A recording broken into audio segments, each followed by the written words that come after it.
Hey, Fanboy Nation. This is your pal Daffy Duck, and you're watching. We're watching Fanboy. A fanboy, etc. Fanboy Nation. I assume Tom. Your documentary coming to the Newport Beach Film Festival called Cabali and the Tiki Mug Obsession, a 97-minute documentary that has 3 screenings, which is almost unheard of. Sunday, October 19th at 3:15 p.m. is completely sold out. We got Tuesday, October 21st at 4:45 p.m. at Big Newport, and Wednesday, October 22nd at 7:45 p.m. also at Big Newport. Congratulations on 3 screenings of your doc. Thanks, Robert. I appreciate it, man. It's quite exciting. That third one just got announced today, which is just so cool. Even better. Yeah. Here's the funny thing. So my familiarity, and we'll put this in quotes, of tikis is the Brady Bunch Cursed Tiki, Trader Sam's at Disneyland, and the Tiki Bar in Costa Mesa. And that is like the extent of my tiki knowledge. And then every once in a while, like, oh, this is a little cool mug that I'm at this tiki bar somewhere. I grab one of those and that's it. I had no idea there was this like cultural revolution behind it back in the 60s that brought it all the way into the 80s and 90s when kids were just selling their parents' stuff just to make a quick buck. And then like these holy grail of tikis. Like, how did you even become familiar with the subject matter? Well, it's sort of wild for me. I've done some docs in the past and some short films in the past that all have some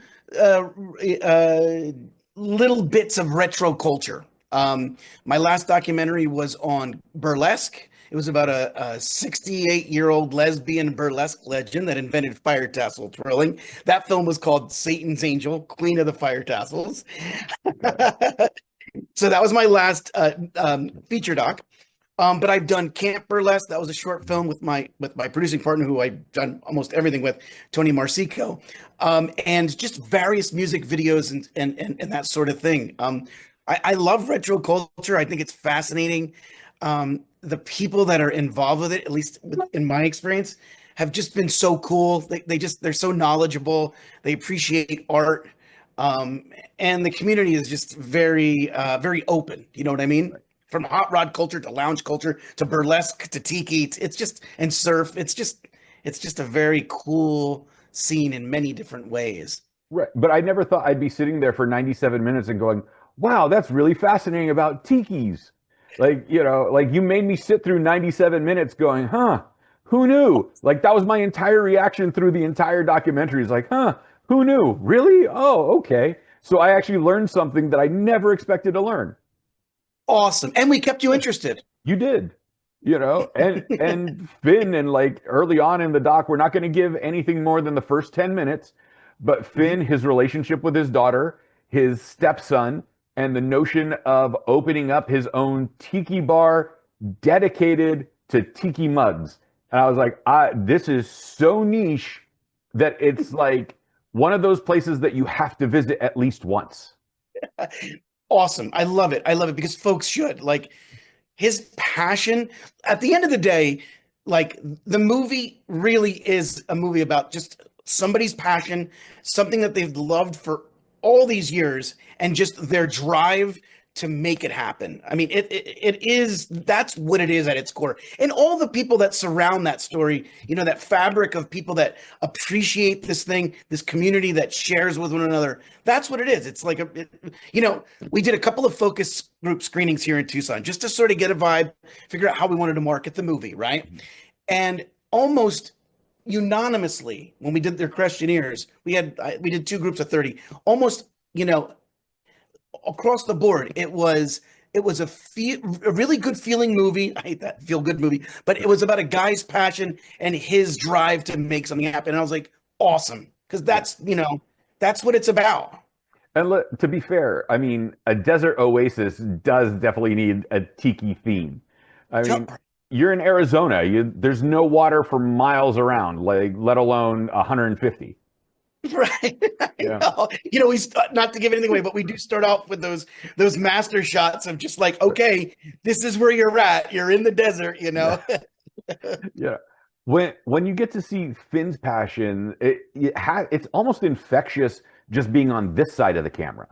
What's it like being, or at least this side of the screen? You're on this side of the camera, only 10 to 20 feet away from the guy. How does that affect you and the drive to tell his story, let alone all these other tiki collectors? Well, I met Finney years ago. We did a little movie called Save the Tiki. This was in the mid 2000s, right? I was living in LA. He was in Tucson. He reached out to me, said, "Hey, dude," because we had known each other a little bit, over the years when I lived in Tucson originally. And he said, "Hey, man, I got this thing.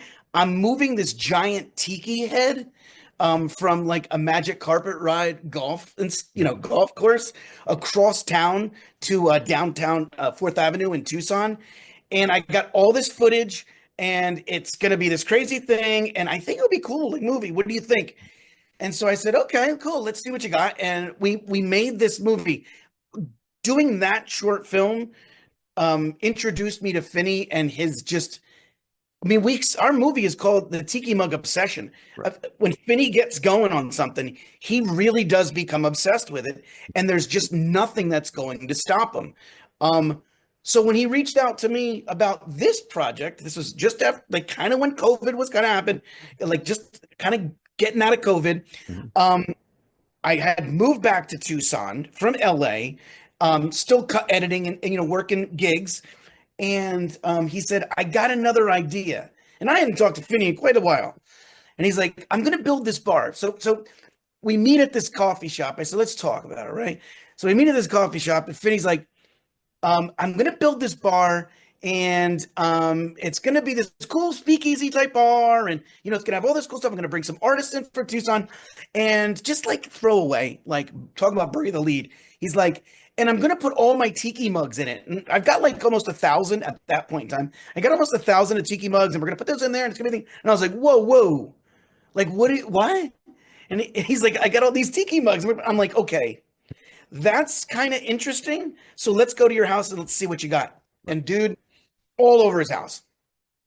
I mean, just like everywhere. And they're stacked. And so I was like, okay, this could be interesting. And the more I started going down that rabbit hole of the subculture and the enthusiasts and the artists that were behind the newer mugs and obviously the collectors, it was just like this rabbit hole that I kept digging deeper and deeper into. And everybody knows so much about it. Like, so in every interview, you're just getting more and more information. It's awesome. It really is. Yeah, and it just totally surprised me how I'm that interested in tiki mugs of all things that I would never expected to be interested in. Yeah. I can't tell you, like, people will, friends of mine that, I talk to here and there, they'll be like, "So what are you working on now?" Right. And I'm like, "Have you ever heard of tiki?" And I am not kidding you. Not many people have. Usually they say, "Oh, tiki," like as in tiki torches, or they'll say like Brady Bunch, right? That's always the go-to. That amulet, right? That he had. Right. Almost drowned Peter while surfing. I totally get it. Yeah. Yes. And so I start to explain it to them, and they're like, "Oh my God, I had no idea." Then I'll show them like a little clip to the movie or something, and they'll be like, "I don't know anything about this, but that looks awesome. I want to be a part of that." So, so then this begs the question, because you have a small collection behind you, nowhere near as big as Finn's, right? What is your personal favorite one, and what's your favorite gifted one? Well, truth be told, all of those are gifted. Well, then we can't put you on the spot, because now we're going to make somebody feel guilty of like, "Hey, wait a minute, you picked so-and-so's over mine." So, all right. So they're all gifted. Fantastic. Yes, all gifted. I haven't bought a mug yet. Okay. And I'm cautious about that. All right. So then this is, for my own personal take, since this is Cabali and the Tiki Mug Obsession, is there a custom like movie documentary mug that you guys made that you just handed out to the people that were in the doc, and it's only like, one of 25? Okay, so there's two answers to this. We are going to have a doc mug. We are. We're going to develop that. There's lots of ideas for that. Um, with the movie, you do see a development of a mug. You do see that. And there are a few of that particular mug that are hand glazed by very key selected artists that Tiki Rob, one of the designers, designed. So there are some out there that are really of this mug that are really rare. I guess just because there weren't that many glazed. Wow. All right, so there is going to be some. So that's awesome. And I presume one is in the house. Yes. Okay. It should be. I mean, if you made the documentary, you have to have one. You and like Tiki Rob and maybe like two other people. Yeah. So how do you avoid it becoming your obsession? Because now you're interested in the world. You've gotten us interested in the world. How do you avoid going, all right, so, Finney's got over 1,000 of these mugs, which my first question to him would have been like, are they going to be behind glass cases because some of them are fragile? You don't want people touching them. Are you going to have like a night where there's like, a gloved examination by like special night events? Like, how is this going to work? Is it, like either hard rock or hands-on? That's my first question. Well, the way he has displayed his mugs, right? Like, he's built, like, by the way, he just keeps building shelves. Like, he's run out of room. And so he's just did it like 2 weeks ago. He had to build more shelves. So, and they're all like a lot. They're all covered in like plexiglass glass. It looks really nice, lit up beautifully, and he just keeps going higher. I mean, when people go and see this place, they're gonna freak out just because of like, first of all, all the different kinds of mugs there are, just sort of the history of them all are there, right? And just the way he's curated them. You know what I mean? Like everything's very intentional there. Everything from the poles that he's got carved to the mugs where they're placed to everything, the paintings that are in there, like everything's very intentional. And that's Finney, Right. But that's amazing. And like, I can only assume that his daughter's extremely happy for him because he finally got to make that dream happen. Yeah. It was nice getting her, having her as part of the film. I mean, and she just rocked. She was great on screen. She hasn't done any docs or anything like that before. Right. She came right in and was just so candid and just wonderful, and I think, to see her dad do that, I think she's quite proud of what he's produced. That's definitely the love of a daughter for her father. Yeah, absolutely. You have to be proud of this documentary because there's so much information coming in that you whittle down to 97 minutes from opening credit to final reel running. Is there a moment in the that's missing from the documentary that you're like, you filmed something, you absolutely love the story or, what it could have added to it, but just didn't fit the narrative that like, it almost hurt to put it on the cutting room floor? There's just a lot of babies in there that you got to, take out. There was this really cool side story that I struggled, it was hard to cut. Billy Shire, who owns Wacko Soap Plant and La Luz de Jesus Gallery in Los Angeles, we had a really awesome and long interview with him, and he broke down the history of Melrose. And like I had such a great interview just talking about the art on Melrose, the punk rock on Melrose, the secondhand stores on Melrose, people who came in and out of those places, because Billy was like the guy. He had all this great art down there. And that was one thing that I really was bummed. But I mean, when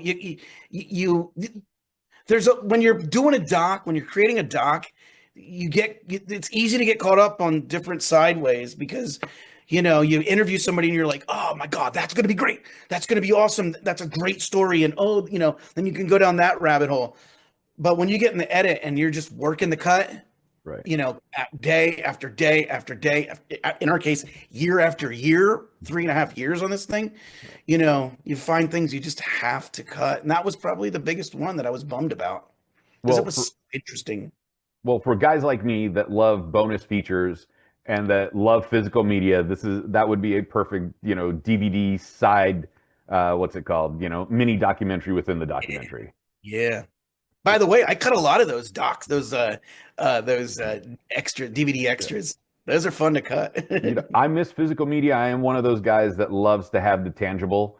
So hopefully that will be making a comeback because I just kind of feel that people want that. It's easy to push play and then walk away versus like taking off the cellophane and opening it up and just everything that was attached to it. Amen. Yeah. Amen. When you get like reactions like mine, where I didn't expect to learn anything, but I still sat all the way through and go, wow, this is really cool. How exciting is that for you as a filmmaker that it's resonated with an audience that wouldn't necessarily be interested in the subject matter from the jump? Yeah, that's a really good question. While you're creating a doc like this, which involves like a sort of a subculture of people that are very dedicated to that, you really want to make sure you get it right for them. I mean, I don't want to disrespect them in any way. I want to make sure that I've covered my basis, with regards to the subject matter and that they like it, that it gels with them. That's like the first thing for me. I want to make them happy and entertained, right? Because they've seen other things that have come out, right? So it's got to be different too, and it's got to be entertaining to them and respectful. And then you also, what you want to do, at least what I want to do, is I want to introduce other people like yourself, to the subject matter. So I have to find that balance of, keeping those folks happy, but also introducing a sliver of society to something that they've never been exposed to before, right? So when you hear someone that has never been exposed to this before, be entertained by it, it makes you feel really, really, really good because you agonize over seconds while you're cutting it. You literally do. You agonize over frames. And so everything is very, as I used the word before, intentional. So it's nice to hear it when people do dig it. I feel the most sorry for your color guy. Oh my God, David Taylor. He's so talented, right? Like, it's like beautiful, right? What he's done. Right, but it's also like he kept the colors like bright and vibrant without them becoming obnoxious or blending in or blurring, like the white balance coming off. Like, he did an amazing job in balancing the color for this doc. Yes. Yeah, David Taylor and our DP, Ryan Mahali. Like, Ryan's a gaffer. Like, that's what he usually does, as his gig. So I said, do you want to come in and DP this thing and set up these interviews and just nail it, right? From the get-go, it was like everybody involved in Tiki is so colorful. Like, when you watch this picture, you got to feel like you're in a whole nother zone. You got to feel like we always say this movie is an escapist film, just like Tiki bars. Right. So you got to feel that way. So I'm so jazzed that you went there with the color, because we put so much into it, and we added a little bit of grain to it. Technically speaking, we did a lot of post. Well, I'm one of those people that likes to focus on the background instead of the foreground, because I know what the foreground's giving me. But I like the little details, and when it's touched up just right, it makes it so much better for the audience. Even if it goes unnoticed, like from the naked eye, that's the stuff that I pay attention to. Cool. So I do have to ask this, like, for those people that are unfamiliar with tiki bars, have rarely visited, or want to go for the first time, what's something we should prepare ourselves for? And how do we not turn it into a joke? Like, if we're sitting there and we're like, oh my God, this is so awesome, and like something that's unique to us that could be considered insulting to the people within, that are deep down into the community, going, oh, that's, that'll bother us. Like, how do we avoid that? And like, what should we avoid? Well, I mean, I would say, first of all, anybody that's interested in, checking out a tiki bar after they see the movie, or ordering a cocktail, or, just sort of pursuing it, looking into it, investigating it more. I would say, all you need to do is Google tiki bar within your area. And sure, it gets a little dicey in some parts of the country. Typically, if you're on a coastal, areas, there's way more, like San Diego and LA and Seattle have more, but they're out there. Or if you're in the desert in Arizona. And if you're in the desert in Arizona, absolutely. I'd say you just go, first and foremost, go. I personally don't feel like there's anything about them that are intimidating. I think that they're kitschy. They're intended to be, not all, but for the most part, they're kitschy, and that's where they sort of come from. I think I've interviewed some people that have just amazing home tiki bars, right? Like there's been some amazing ones that we've gone into that we've interviewed people in, and one of the things that this one gentleman said to me was, every time people come here, they always say, "Oh, why did you add that?" And he's like, "I didn't. That was there last time." Right? So every time you can walk around a tiki bar and see so much. So I don't know. I'd say don't feel intimidated. Don't feel like you're going to insult anybody. Don't feel like there's anything to worry about. Just go in and forget where you are. Just enjoy yourself. Have a drink. If you don't drink, have a mocktail. They're very popular now. There's a lot of options for everybody. And pineapple juice is delicious. Oh my God. Yeah.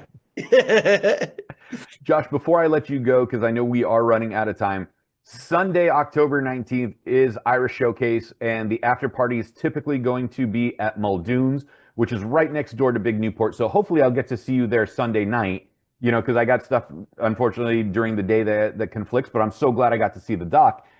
Maybe we'll get to see you there. There is also the Tiki Bar in Costa Mesa, not to take away business from Muldoon's because that's affiliated with Newport, but I have a feeling that one of the nights you guys are going to be in town, you're going to kind of veer up the street.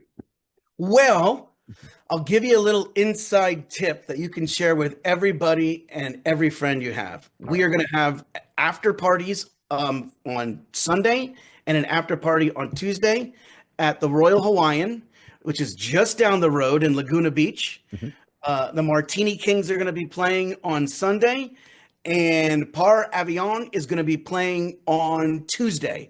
So after the screenings, come down to the Tiki Bar and hang out at Muldoon's for a while. I would, because I love an Irish pub. Right. Swing by and say hi at Royal Hawaiian, because it's going to be a gas. Plus, there's also a giant tree in the middle of the bar at Muldoon's. So they built a bar.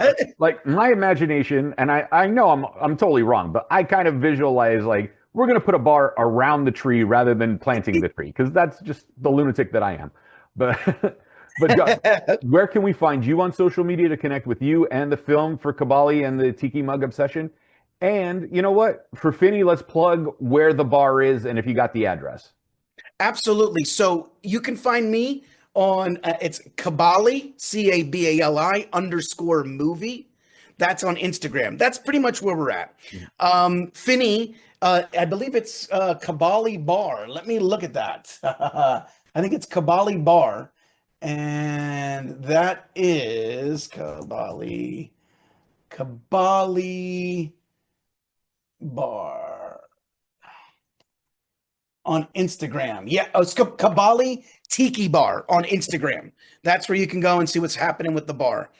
And yeah, man, the website we're at is Cabali Doc, so you can see any updates on where we're going to be playing and all that kind of stuff. But fingers crossed, sending out to festivals. We'll see what happens. Listen, man, 3 screenings at Newport Beach, which is a rarity. You are in the 3 screening club. That almost never happens. Sunday, October 19th, 3:15. Tuesday, October 21st, 4:45 p.m. Wednesday, October 22nd at 7:45 p.m. All of them at Big Newport. Congratulations for just this big, fun documentary. Thanks, Robert. I appreciate it. Thanks for giving me some time.